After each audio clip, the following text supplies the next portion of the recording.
welcome again to Tipping Over the Tables with the Hills.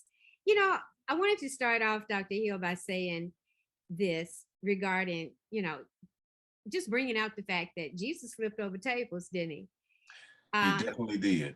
yeah, Jesus got angry sometime. God is not just some gentle, soft spoken grandparent figure sitting up in heaven with casual indifference with what is happening here on earth. When the things of this world get twisted and radically distorted from what he has planned for it to be, it totally infuriates God. That's what I believe. How about you, Dr. Hill? Definitely, he does that, and he leaves it up to us to make sure if something is not right, let's address the matter and address the issue. Okay, and so we want to tip over the tables today and address an issue.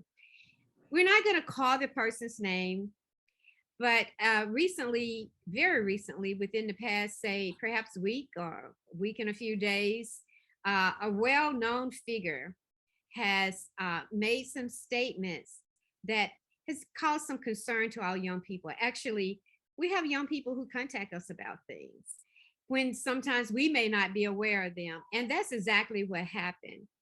And so we watched the video and we thought, we need to tip over some tables because there were three things, and I've jotted them down, that this particular renowned person said.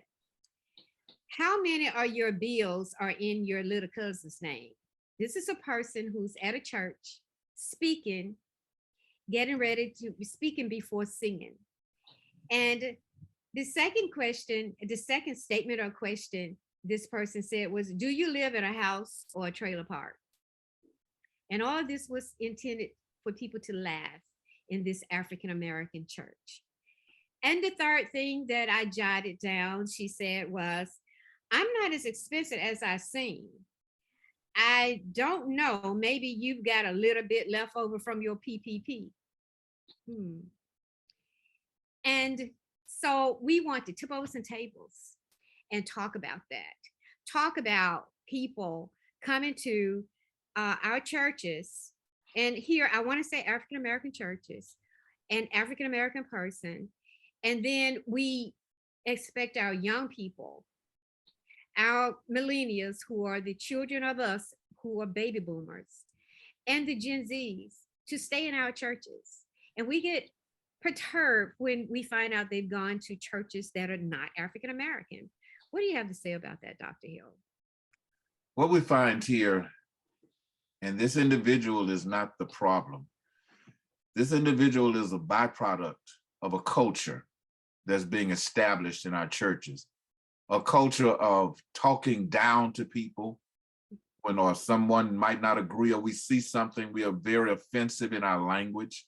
From positions of authority, we talk down to people instead of talking and rationalizing with each other and being very offensive.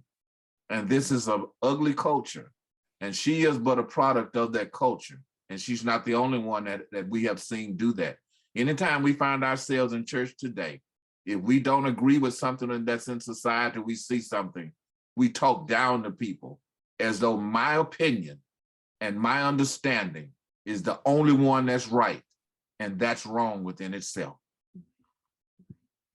Correct. I agree with you regarding that. So, but I'm really concerned. What I'm really concerned about here is the flight that I've seen in our city of our young people, especially during COVID, during this particular COVID period where churches close their doors for a little while, just close their physical doors, of course, and and they may not come back. And I've even had some conversations with some people in other churches who have opened their doors, and the young people are not coming back. The young adults are not coming back. And then there are situations in our own geographical area where our young people are leaving the African American church, going to churches that are perhaps more ecumenical or churches that are mixed, interracial, I guess is a better word to say. And then having a situation like this make just go wow really large on social media, on YouTube and Twitter, with a lot of comments that I read coming from young people who really resent it. What do you think about, what do you think, Dr. Hill, about the plight of our African American churches in wake of this? In wake of this, the African American church, or we call it the Black church and institution, we will survive, but we must survive by awakening to understand. And we have to admonish our young people that there's always going to be problems, there are always going to be differences, but we make changes from the inside out, not by leaving in flight, but by staying and making a fight or making change. And it's their time to make a change. If there's something that their needs are not being addressed, talk about them, present them, and make a change, because where they sit, we sat. We sat in change times, because we grew up in an era when there was a lot of change.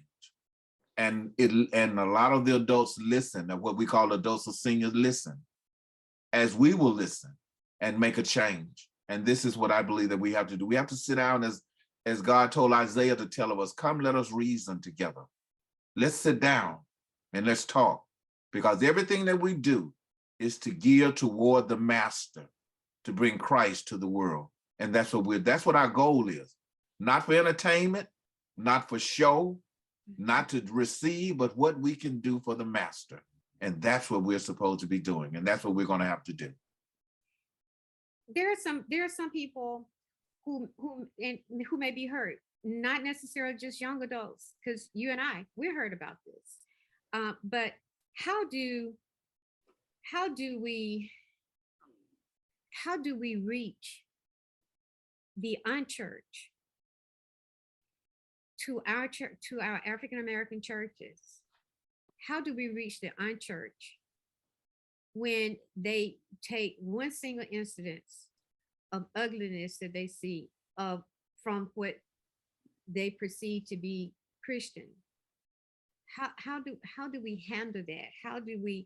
What do we, you being a pastor and a minister and also a counselor, a doctorate in counseling, how do we go beyond this and show some kind of improvement, so that our young people won't leave us, or so that even the ones who are not young, who just say, I'm really tired of this, and leave us? Because is it all about the church? What is the church? Is it all about the church, or is it all about what we can do to make a difference for in the kingdom, for the sake of God, for the purpose of following what he would have us do? All of this is a part of it. All of this is a part of it. The church has always gone through a lot of turmoil, all from the first century all the way through now. Solomon said there's nothing new under the sun. Controversy, issues, but what we do is we sit down and we talk about them through different mediums. As now we have social media, we have a lot of things, and we sit down just like what you and I are doing, and we share with everyone what we are, who we are, and what we are about, to reach those who may not be church, to let them know the message, the good news that Jesus talked about when he said that I came to set the captives free. We're going to have a lot of division amongst, no matter what it is, but we have to come to show who Jesus really is. And we have to be loving, kind, compassionate, all of that, and let them know that, because everybody's looking for hope. And that's what we have to make sure that we share with people. But we're not going to agree. We're not going to agree on doctrine. We're not going to agree on our own personal theologies, but we have to learn to agree to disagree and move forward. And that's what the message that we have to have. And you think all of that needs to be encased with love? Wouldn't you agree? It all has to be encased with love. God is love. And this is what Jesus always teaches us. He said, to show that you are my disciples, and how you're going to do it, he said, to love you one another as I have loved you. And that's what it's all about. It's about love. Offending someone doesn't show love. Talking down to someone and beating someone over the head and not accepting somebody's humanity, even though they may not agree what you believe scripture say, it still has to be done with love. We have to love the least, the lost, the little, and the left out. And that's what we're supposed to do. We get on our high horses and feel as though we are equal with God, and all we're supposed to do is talk down to everybody and make everybody believe or think what I think. That's not what it's so. Christianity is under attack from the inside right now, and we must grab hold to it and bring it back to have the message of the Christ and not the message of Christians. Thank you so much, Dr. Hill. And I tell you what, one of the last things that I jotted down that this particular renowned person said was, after saying something that she thought was comical, she said, "Oh, I saw the ugly too. I just want to let you know." Well, guess what? We saw the ugly too.